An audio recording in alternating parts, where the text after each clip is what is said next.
Hi yours, welcome to BRK entertainment. నేను మీ ఉమా. ఈరోజు మనతో పాటు ఉన్నారు యాక్ట్రెస్ పులిసీత గారు. సో యాక్టింగే కాదు, స్పోక్స్ పర్సన్ కూడా. సో ఎవరైనా సరే, ఎంతటి వారైనా సరే, తప్పుందంటే అలా చీల్చి చెండాడేస్తారు. సో అలాంటి పర్సన్ ఈరోజు మనతో పాటు ఉన్నారు. సో ఇంకా ఏమేమి మూవీస్ చేస్తున్నారు, రామం, రాఘవం లాంటి మూవీస్ చేస్తారు, అండ్ ఇంకా ఎలాంటి మూవీస్ చేస్తున్నారు, ఎలాంటి క్యారెక్టర్స్ చేస్తున్నారు, తనకి ఏది ఇంట్రెస్ట్ అనేది అడిగి తెలుసుకుందాం. నమస్తే అండి. నమస్తే అండి. సో ఎలా ఉన్నారు? యా సూపర్ అండి. మీరు ఎలా ఉన్నారు? నేను అసలు బాగున్నామండి. So thank you for the coming. So చెప్పాలి మీరే, ఇప్పుడు మూవీ జర్నీ స్టార్ట్ చేశారు అంటే యాక్ట్రెస్ కన్నా కూడా మాకు స్పోక్స్ పర్సన్గా చాలా దగ్గర అయ్యారు. ఓకే. సో దానివల్ల మేము యాక్ట్రెస్ ఓకే, బట్ ఆ స్పోక్స్ పర్సన్గా కూడా మాకు మైండ్లో ఉండిపోయారు అనమాట. సో అక్కడ ఏదైనా కరెక్ట్గా లేదు అంటే కంపల్సరీ మాట్లాడతారు పులిసీత గారు అనేది ఒక ఇది ఉంది. సో అసలుకి నాకు ఫస్ట్ మీరు కలిసినప్పుడల్లా నాకు క్వశ్చన్ అడగాలని ఉండిపోయింది అనమాట. అయ్యో అడిగేయండి. మీకు రోజా గారికి పర్సనల్ గడ్జ్ ఉందా? ఏం లేదండి, అసలు ఆవిడెవరో కూడా నాకు తెలియదు. అంటే ఒక ఎండి తెరపైన చిన్నప్పటి నుంచి చూసిన ఒక యాక్ట్రెస్, ఒక హీరోయిన్ తప్పితే అదర్వైజ్ తనకి నాకు అవినా సంబంధాలు ఏమీ లేవు.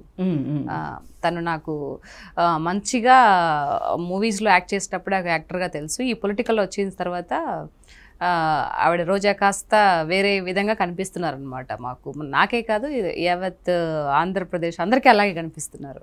ఆవిడ యొక్క మాట్లాడే విధానం కానీ ఏదైతే నోట్లో నుంచి వస్తాయో వాటి వల్ల ఆవిడ అలా అయిపోయారనమాట. అంతే తప్ప పర్సనల్గా ఏం లేదండి. సో ఎందుకంటే మాట్లాడినప్పుడల్లా మీరు రియాక్ట్ అవుతూ ఉంటారు కదా. సో రియాక్ట్ అవుతూ ఉంటారు కాబట్టి నేను అడుగుతున్నాను. అంటే ఇప్పుడు రోజా గారు ఏమంటున్నారంటే కుటుంబ ప్రభుత్వం కానీ వీళ్ళు కూడా ఏం చెయ్యట్లేదు కదా, భక్తులు ఇప్పుడు తిరుపతి వెళ్తే అక్కడ కూడా వాళ్ళకి సరైన ఫెసిలిటీ లేదు, చాలా మంది చనిపోయారు, మమ్మల్ని అన్నారు కదా, ఇప్పుడు మీరేం చేశారు అని చెప్పేసి ఇప్పుడు శ్యామలా గారు రోజా గారు మాట్లాడుతున్నారు. దానికి మరి మీ సైడ్ నుంచి ఏం ఆన్సర్ చేస్తారు? వీళ్ళకి పని బాట ఏం లేదండి. ఎందుకంటే గత 5 ఏళ్ళుగా వీళ్ళు ఏం చేశారో యావత్ అందరికీ తెలుసు. ఏంటంటే ఎంతసేపటికి కొంతమందిని తీసుకెళ్ళి టికెట్స్ అమ్ముకొని దర్శనాలకు చూపించి ఆ డబ్బులతో బాగా లబ్ధి పొందిన వీళ్ళు ఈరోజు మాట్లాడుతుంటే దెయ్యాలు వేదాలు వల్లిస్తాయి కదా. సో ఆ విధంగా ఉందన్నమాట. అలా మాట్లాడే మాటలు అలా ఉన్నాయి. సో ఎందుకు లేదండి, ఒకసారి తిరుపతికి వెళ్ళి చూడండి ఎంత బాగుందో. నేను రీసెంట్ మొన్న కూడా వెళ్ళాను. సో అన్ని ఫెసిలిటీస్ కానీ అన్నీ ఎంత బాగున్నాయి తెలుసు, ఎంత నీట్గా ఉంది ఫుడ్ కూడా. కాకపోతే ప్రభుత్వము ఏదైతే ఈ 1 ఇయర్ లోపల ఎంతైతే అద్భుతంగా జరిగిపోతుందో దాని మీద ఒక బురద జల్లే ప్రయత్నం తప్పితే వేరేది ఏమీ లేదు అని నాకే కాదు అందరికీ కూడా అర్థమవుతుంది. ఇలాంటి డబ్బాలో రాళ్ళు వేసుకొట్టినా సౌండ్ వచ్చే సౌండ్ అది ఏదైతే ఉందో అదే వస్తుంది, కానీ వేరేది ఏమీ రాదు. అది ఆల్రెడీ అందరికీ తెలుసు, ప్రూవ్ అయింది.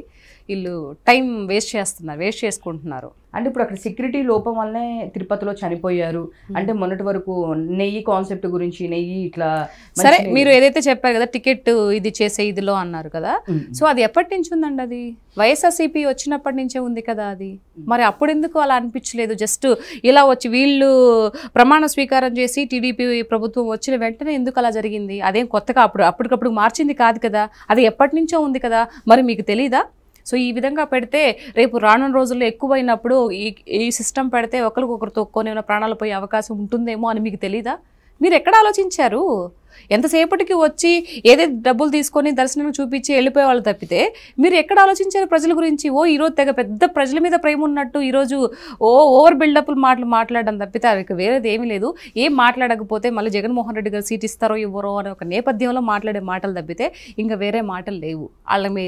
అట్లా అని మీరు అనుకుంటున్నారేమో ప్రజల మీద ప్రేమ ఉందని. నథింగ్. ప్రజల మీద ప్రేమ ఏం లేదు. జస్ట్ ఇలా మాట్లాడకపోతే బాగోదు. అట్ ది సేమ్ టైం మళ్ళీ గెలవాలని ఒక ఆపేక్ష కూడా ఉండొచ్చు వాళ్ళకి. ఇలా మాట్లాడితే గెలుస్తామేమో, ఇలా మాట్లాడితే గెలవరు. అంటే ఇప్పుడు చూస్తే కనుక నెయ్యి గురించి లడ్డు అపవిత్రం అయ్యింది కాబట్టి పవన్ కళ్యాణ్ గారు మాల వేసుకున్నారు, దానికి ప్రక్షాళనగా చేశారు అనే ఇది ఉంది. సో అది కూడా అదంతా కావాలని చెప్పేసి ఇది తప్ప, కావాలని చేశారు తప్ప ఏమీ లేదు, ఆయన కరెక్ట్గా చేయట్లేదు అని ఇప్పుడు సినిమా ఇండస్ట్రీ నుంచే ప్రకాష్ రాజ్ లాంటి వాళ్ళు కూడా మీరు వేలో వచ్చారు. మీరు చెప్పేటప్పుడు ఏం చెప్పారు?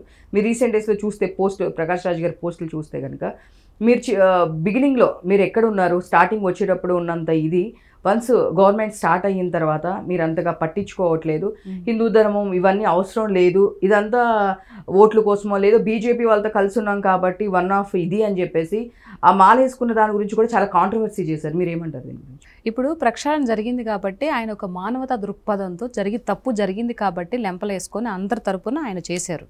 ఏదైతే మాల వేసుకొని నియమనిష్టలతో ఆయన చేశారు. మరి అది నిజం బయటపడలేదా? మొన్న అరెస్ట్ చేశారు కదా. ఇది లడ్డులో నెయ్యిలో కల్తీ జరిగిందని తెలుసు కదా, అది అందరికీ తెలుసు కదా.